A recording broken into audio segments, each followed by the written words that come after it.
Bonjour, je suis catéchumène, je m'appelle Arthur Brice, j'habite à Saint-Nolff et c'est là que je chemine avec le père Alain Leclerc vers le baptême. J'ai rencontré à Rocamadour un prêtre, donc c'était pendant l'été dernier. Je lui ai posé quelques questions sur la foi chrétienne et il m'a indiqué le lien d'une vidéo YouTube à la suite de notre échange pour que je puisse la consulter et donc savoir quelles étaient les raisons de croire en Dieu qui s'est fait homme en Jésus et aussi les raisons de l'existence d'un Dieu quel qu'il soit, qu'importe la religion.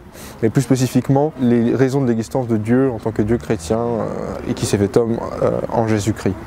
Et donc après le visionnage de cette vidéo, j'ai vraiment ressenti un profond sentiment de vérité. J'avais l'impression que ce qui était énoncé par un professeur de philosophie était vrai, se basait sur la raison. Et donc après le visionnage, je n'étais qu'uniquement percuté dans l'intelligence. C'était vraiment que dans l'intelligence que ça a résonné.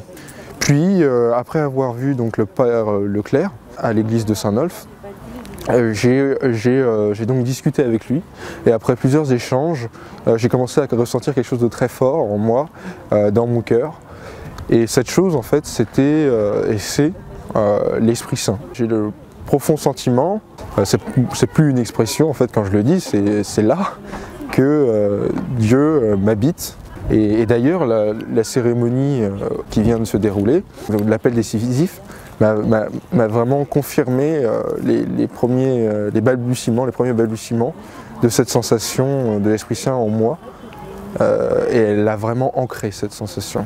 C'est radicalement différent comme vie puisque vivre avec Dieu, c'est quelque chose d'incroyable. En fait, auquel toute personne peut tendre.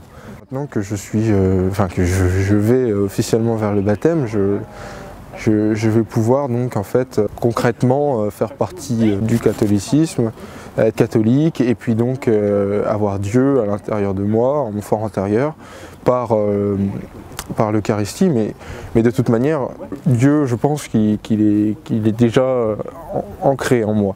Ça ne va faire que me permettre d'être plus fidèle à Dieu. J'ai pu discuter avec quelques-uns de mes amis vraiment les amis qui me sont le plus proches. Donc par exemple Gabriel, qui est mon parrain. C'est lui d'abord qui est venu témoigner vers moi et maintenant on discute de comment est-ce qu'on vit notre foi ensemble. Mais j'ai pu témoigner, oui, avec des amis et puis ils ont toujours bien reçu ce que j'ai pu dire.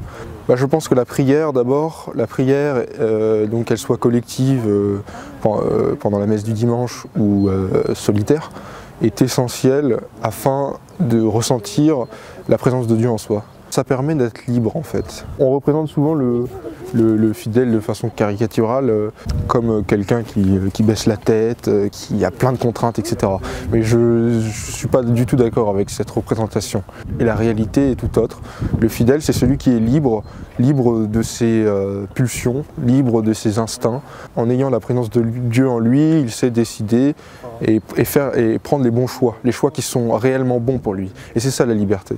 Profondément bien, vraiment ancré en moi et unifié, oui. Oui, il y a vraiment une unité là, qui se forme en moi et c'est profondément bien.